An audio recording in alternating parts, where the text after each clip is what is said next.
In August of 2005, all eyes turned to the Gulf Coast as a massive hurricane gained strength in the warm waters of the Gulf of Mexico. Forecasters warned it could be one of the most powerful storms to strike the U.S. in decades. As communities prepared and evacuated, our news team covered every development. And here's how we reported the critical days and even hours before Hurricane Katrina made landfall. Soaring gasoline prices prompt plenty of complaints at the pump. I think it's a little outrageous, but we got to pay it. Not on the border where motorists can fill up in Mexico. It's like $60, and here we're talking about like 45. And worth the savings for this Texan, a working mother of two who recently started buying her gas in Juarez, Mexico. She has plenty of company these days as desperate drivers try to save pennies on the gallon. 30 cents, 40 cents, around 50 cents sometimes.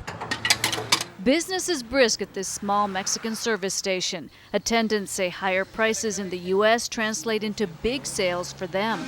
The government oil monopoly Pemex sets the price at the pump throughout Mexico. But here on the border, service stations are allowed to charge less so they can compete with gas stations in the United States. Mexican motorists who used to shop for cheaper gasoline in the U.S. are now staying home. And though most Americans are quick to complain, this student says prices could be much worse. I was in a foreign country a few weeks ago, and it's almost $4 a gallon there. That was Jamaica. In the end, convenience over cost is what keeps many motorists from crossing the border to save at the pump. In Juarez, Mexico, Angela Cocherga, Channel 8 News.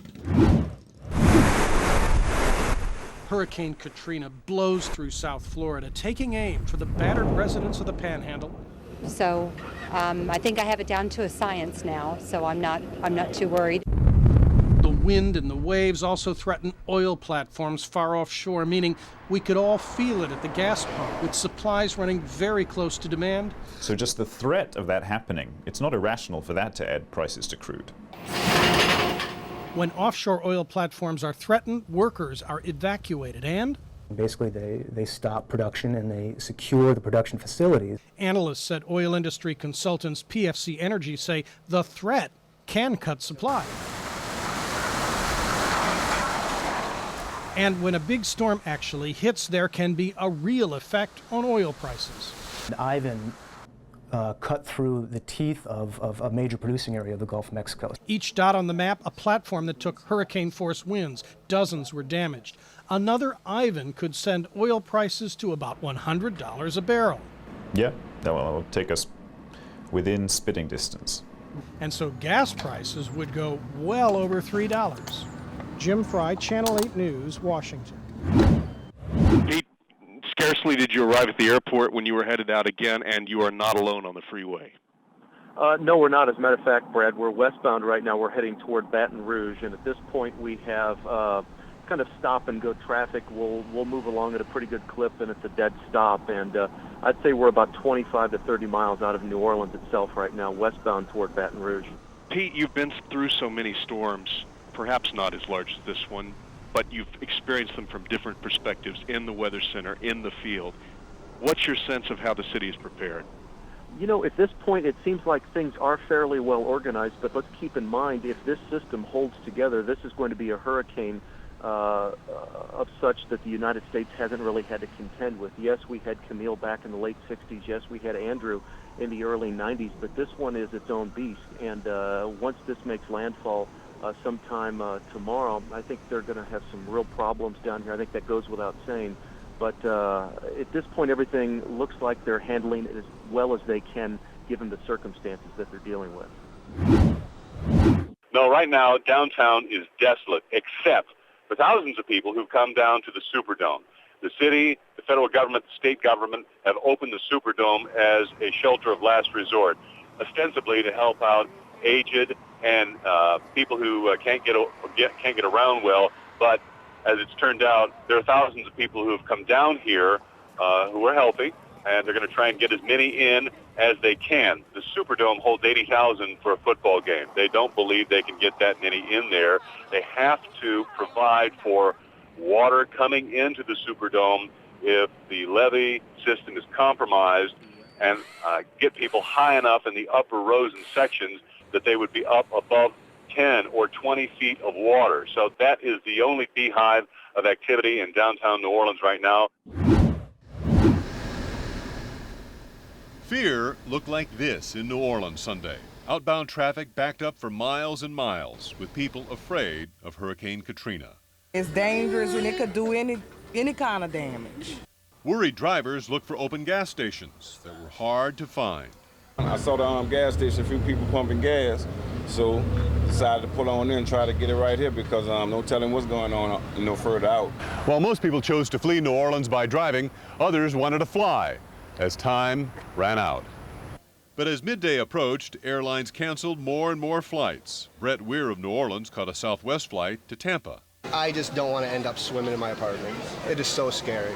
This is supposed to be the worst hurricane of all time. But many decided to stay. Bobby Mitchell covered his windows to ride out the storm in the interest of matrimonial harmony. My wife don't want to do that, and she wants to stay, so I guess we have to stay. It's up to me how the bingo. Those who are staying but not at home went to the Superdome, the shelter of last resort. Peter Bertuzzi brought his mother, who has a heart condition, and a fear of wind. It's an old house, you know, so got a lot of trees, so I don't trust it. The city estimates up to 30,000 people will seek refuge here. It's going to be very unpleasant. We're not in here to feed people. We're in here to see that when Tuesday morning comes, that they're alive. Tonight, the French Quarter downtown is deserted as the outer rain bands of Katrina begin to come ashore. Brad Watson, Channel 8 News, New Orleans. In New Orleans and Mobile and Biloxi, you are staring down the barrel of a very scary situation. Amy Trahan wasn't thinking about a hurricane when she got a call from one of her best friends back home in New Orleans. She said, "Guess what? I'm coming to visit you again." And she just left last week. And I said, "Oh, really? Okay, come on. What's the occasion?" And she said, "The hurricane." And that's when I realized that, you know, New Orleans was a target. The threat seemed to develop overnight and became more ominous by the hour. We had a plan to go stay with some friends who are north of Lake Pontchartrain and thought that we would be good, and then it kept getting more and more intense and decided instead of taking a chance that we would go ahead and head out. So we got on the road at 10:30 last night and got in town at 6:30 this morning. Another friend found his way to Texas as well. As they watch the monster storm approach, their worst fears are being realized. We pump water out when it rains 2 or 3 inches, we get flooded. So if a tile surge comes in for 20 feet, you can't pump out when it's underwater, and when the pumps are underwater. So how long does that sit there is a good question. I think that there's a good chance that there's really not going to be much left. A lot of homes will still be standing, but won't be livable. I mean, everyone's losing everything that they've worked their lives to get. And, you know, we just don't know what we're going back to. Trahan's family has evacuated as well, which in some ways is even more unsettling to her.